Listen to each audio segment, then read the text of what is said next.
What's going on, guys? Welcome back to the Traitors, and today we're talking about the Australian version. We're talking about episode 2, and my god, was it a dramatic episode.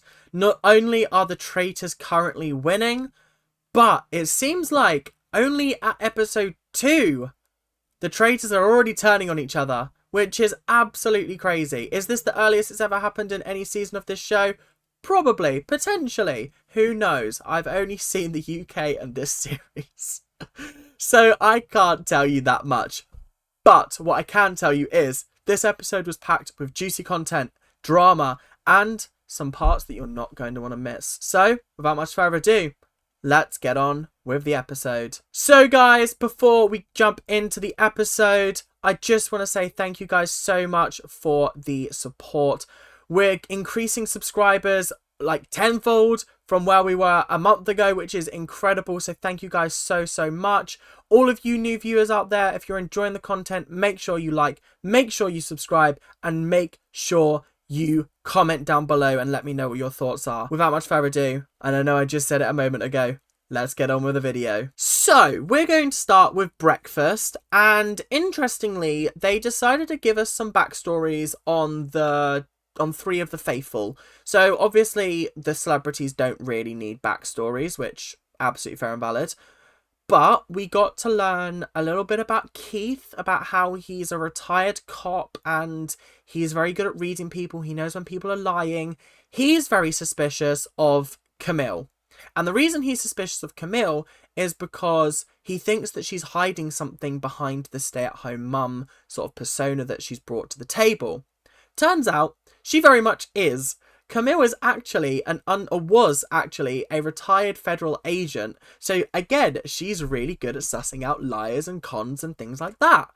So I found that absolutely fascinating. It's nice that we're now getting to learn a little bit more about the cast, because I didn't really know much about them in the previous episode, just based off of what everyone was saying.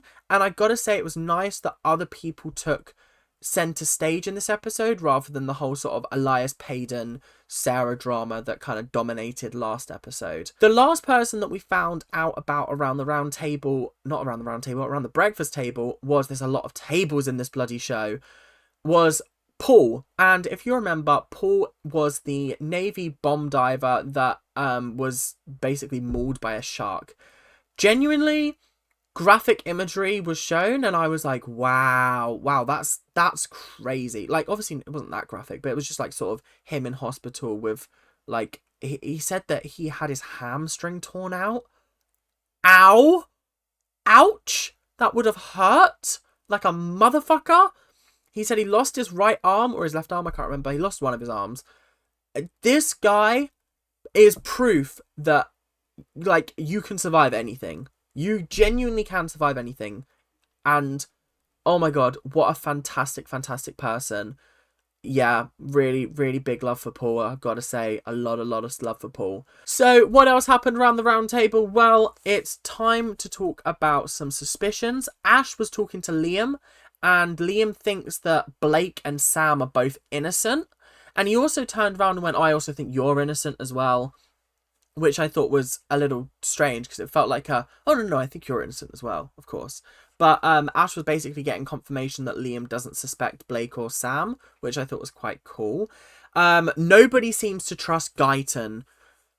That's a bit of a problem, because obviously Guyton's faithful and no one seems to really trust him. And because Elias and Annabelle were last in, everyone was like, well, if Elias dies, it's probably Guyton. But I feel like people play this game really weirdly, because if I was sitting at the round table, if I heard person A accuse person B, and then the next day person A was dead, I wouldn't suspect person B, because I'd be like, that is such a shit move from them, that if they've directly killed the person who was accusing them, that's so suspicious. It's literally like it's like playing Among Us, and someone accuses you and you turn it back on them and they get voted out and they're innocent. Of course the heat's going to be back on you. Why would you do that? Why would you take them out of the game and prove they're faithful? You'd keep them in the game so there's reasonable doubt in people's minds so you can turn it back on them. But people just seem to be like, oh yeah, because Elias is dead, it must be Guyton.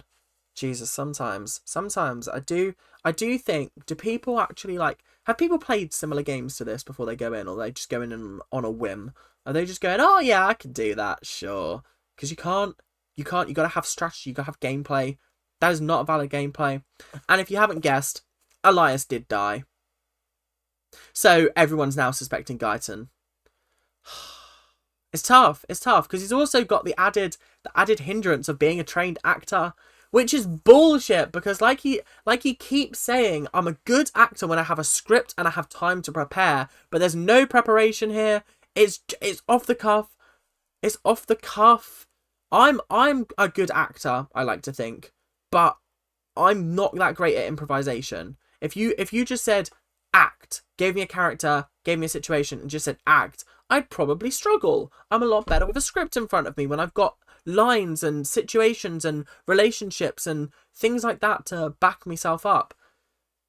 Yeah, tough, honestly, tough. I'm gonna go straight onto the mission now, because what happened after the breakfast table, I kind of want to tie into something that happened after the mission and before the round table. So I'll just talk about all of that down there. But the mission was actually very funny to watch. Essentially, they had to split into 2 teams. I think it was 9 and 9. 5 people had to build the pyramid. 2 people had to run the pieces from the like lake up to the pyramid building station, and then 2 people had to row out into the lake and grab the pieces. I will say this, one team deserved to win. The other team, I was surprised even made it as far as they did, because holy moly, it was tough to watch. I gotta say, if you're wanting a laugh, watch this trial, or watch this mission, because it was funny. So Guyton and I think it was Camille went out on the boat. They got all their pieces relatively quickly, built the pyramid relatively quickly. I think they had like 3 minutes to spare out of the like 20 minutes, half an hour time slot that they had. So they did really well. They managed to get £16,000 and they absolutely smashed it. On the other team, we had Blake and Liam in the boat. Blake cannot row, so he was just going around in circles and it was just horrendous. Then the boat ended up capsizing and the boat sunk to the bottom of the lake. And then they had to swim around collecting the pieces. And then, further embarrassment, the red team, desperate to like get as much money as they possibly can, helped the blue team get all their pieces and then let them build it. What do you mean? You had to get the other team to help you complete the trial. I was so shocked at this, purely because I didn't expect it for one, but like it made sense why they were helping, because obviously the prize money goes into a collective pot. So it's in their best interest to help both teams complete the challenge so they make the money. Blue team did not complete the challenge.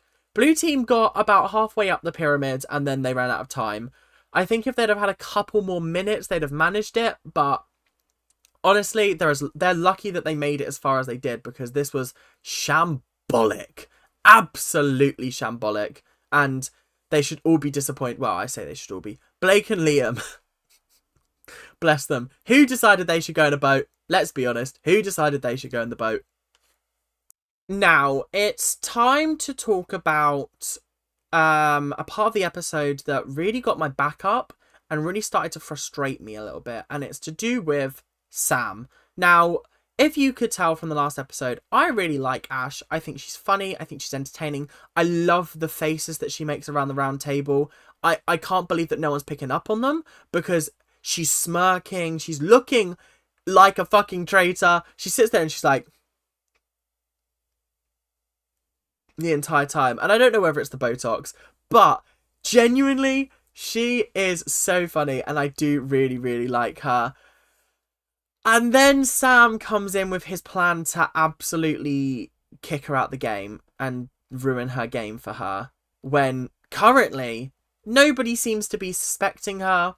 This seems really, really poor. A really, really poor decision on his mark. And I'm going to preface this with, I have a feeling it's going to work and he's going to get Ash out of here. But he's just making the game more difficult for himself. Like, tenfold, if I'm being honest. Because I really don't understand why you'd want to get rid of a traitor this early on in the game. If it happens that someone slips up in the round table and then people start voting for her, yes, you can turn on them. We saw that in season 2. Like, people might have been planting seeds, but they weren't actively rallying for troops to take someone out. Like, come on. It was actually disgusting to watch this person, this thing, walk around and go, I think it's Ash, I need you to vote with me. I need you to vote with me. Because if you're coming up to me and you're saying, I need you to vote this way, I need you to vote this way, I'm sitting there going, why? Why? Because if they're faithful, you look guilty. If they're a traitor, then how the fuck did you know that? How were you so damn certain? Because as far as I'm aware, Ash hasn't done anything suspicious so far. Like, actually, she's done nothing wrong. And the only reason why Sam is even gunning for her is to make himself seem innocent. This is why I trust no one in this game. If you get rid of a traitor, you could very well be a traitor. You could very much be the person that we are looking for. So this whole plan just seems flawed, but it also seems absolutely perfect for Sam because these people are so dumb. No offense to them. They are lovely people, but he's pulling the wool over your eyes. And I can't believe that not a single person called him out for what he was essentially doing and rallying votes. He was like, I've got this person, I've got this person, I've got this person, I've got this person, I've got this person. I need you to make sure we get rid of her. What? What is this gameplay? This isn't fun. This is ridiculous to watch. And it's so frustrating because I really like Ash and I feel like she's going to go home next week or next episode. Oh, God, it's so frustrating to watch. Because everybody else is like, oh, I think it might be Guyton. Guyton seems to think it's Liam. And then Liam's protecting himself. So it's just one big mess after another. Oh, God. So Ash actually did kind of drop herself in it with her like friendship group. Fortunately, they didn't take it seriously, but she was sitting there going, oh yeah, I was talking to this person and he was like, yeah, let's work together as traders. And everyone went, traders? Don't you mean faithful? And she went, oh yeah, I mean faithful. Sorry about that. Oh my goodness, what a silly sausage. Ah! Ah! Ah! Oh, God. I was sitting there like, freeze! Don't move! Maybe they didn't notice you! Oh my God, it was absolutely tragic. But on the whole, I think she's doing a good job as a traitor. And it really, really sucks that Sam's campaigning so hard against her. Because she doesn't deserve this. At least wait another couple of banishments. Because there's so many suspicious people around that you can target before you target an actual traitor. So, going into the round table, quickly, Simone ended up with the shield again. This is her second shield in a row. I absolutely don't know how she's doing it. It's crazy that she managed to pick 2 in a row. But anyway, moving on to the round table. Things did not go as I anticipated. I really expected Sam to drive a hard bargain, like trying to get everyone to vote for Ash. But he didn't speak once during this trial, or during this round table. So, I wonder whether he's biding his time a little bit more. It's odd, I personally think, but it is what it is. So, let's quickly talk through some of the talking points. Paul started by asking certain suspicious individuals to defend themselves. I thought this was a decent opener. It got Luke talking, saying that he thinks that Guy's suspicious. And Guy was like, well, look, everybody has the capacity to lie. Just because I'm an actor doesn't mean I'm any better at lying than anybody else. Someone here could be a master liar. Someone here could be a poker player for all we know. And they'd be better at lying than me. Because I'm playing myself. I'm not even playing myself. I'm just myself in this situation. He was using that sort of analogy of like, I'm good with a script. I'm not good otherwise. Like, what do you want?